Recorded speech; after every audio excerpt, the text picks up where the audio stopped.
Oh, that's nice, Sam. I enjoy that introduction. And as you mentioned, standing by with driver Scott Zeron, one of the rising stars in the sport, no doubt about that.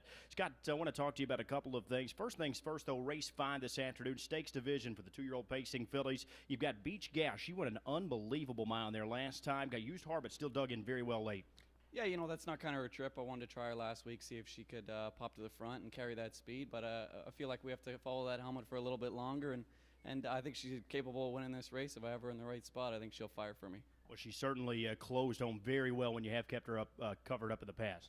Yeah, absolutely. Like, she went in 50 with the earplugs in, so I know she has the capabilities. We'll look for that. She looks like the best there, in my opinion, in race 5. Actually made her the lock of the day, so we'll see what happens there. Hopefully that doesn't jinx you as it has done some others in the past. Now I want to move on to your Kentucky Futurity amounts. Of course, the highlight of the Grand Circuit meet here at the Red Mile. First things first, you've got Master of Law in the first division of the first heat of the Futurity. Comes in off back-to-back breaks, but we have no doubt he does have the talent.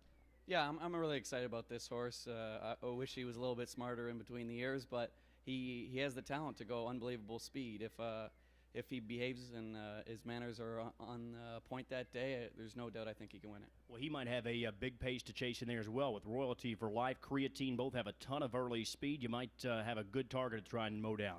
Yeah, we drew the outside, and I like his chances either way. Leaving out a little bit, coming from behind, he could do anything. We're not going to hold you to the fire. We'll wait and see what happens when that gate springs with Master of Law. Finally, the second heat or second division of the first heat, I should say, Lindy's True Grit. Well, this guy popped up with a big effort last week, finished second behind You're So Vain. Yeah, we had a good trip. We got beat by a really good horse, and I like his chances. He's honest gated, and we could put himself in a good spot, and hopefully he's right there at the finish. Well, you tripped him out perfect there last week, so we'll see what happens there. Again, that's the Kentucky Futurity coming up on Sunday. Now, Scott, you've stayed in town with us the entire portion of the Grand Circuit meet here at Lexington. I believe it's maybe the first time you've ever done that. You had to like the couple of weeks here. Absolutely. I mean, racing is just Grand Circuit. You got the best horses, trainers, drivers, and I just wanted to take a couple weeks to come down and come to the sale. I love Kentucky. Yeah, well, I know what you mean there. So finally, we did talk to driver Doug McNair here last week about maybe his future plans. He talked to us a little bit about maybe the plan someday to base out of the Meadowlands. I know you've been racing more and more in the U.S. Any plans maybe to try and pick up the work down here, or are you still planning on heading back home? What's up in the future?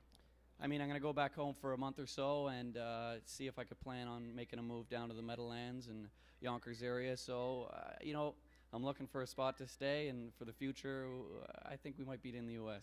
All right, well, best of luck with whatever you choose to do. Obviously, a bright future. Driver Scott Zeron, we're going to send it back upstairs to you, Sam. And great news, Scotty Z likes Lex.